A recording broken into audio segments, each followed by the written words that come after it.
So ఇదొచ్చేసి ఏవీ college పక్కన ఉంది. AV college just 1 kilometre half kilometre దూరం ఉంది. అండ్ ఇక్కడ బీటీ రోడ్ ఆనుకొని 100 మీటర్సే బీటీ రోడ్ పక్కనే.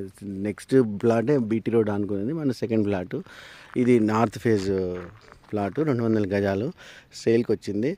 అండ్ ఇది రోడ్డు ఉంది, 40 ఫీట్ రోడ్డు ఉంది. ఇటు సైడ్ మళ్ళీ కొంచెం ఒక ఫ్లాట్ దాటిన తర్వాత మళ్ళీ 40 ఫీట్ రోడ్డు ఉంది. మళ్ళీ రోడ్ ఎక్కడానికి కూడా బీటీ రోడ్కి జస్ట్ 100 మీటర్స్ పక్కనే ఒక ఫ్లాట్ పక్కనే 100 బీటీ రోడ్ ఉంది.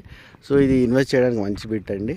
200 గజాల సైటు. ఎవరైనా ఇంట్రెస్టెడ్ పార్టీ రియల్గా ఇంట్రెస్టెడ్ ఉన్న పార్టీస్ ఉంటే కాంటాక్ట్ అవ్వండి. దీని ప్రైస్ వచ్చేసి 10,000 per square yard. Almost 20 lakhs అవుతుంది 200 గజాలంటే. మేబీ 1 year వెయిట్ చేస్తే ఇది మేబీ 30 lakhs అయ్యే ఛాన్స్ ఉంది, ప్రాబబిలిటీ ఉంది. ఏమైనా మంచి వెంచర్ కొంగరకాలం లాగా ఏదైనా సీఎం కానీ ఏదైనా అనౌన్స్ చేసిందంటే ఈ కోయిడా రోడ్లో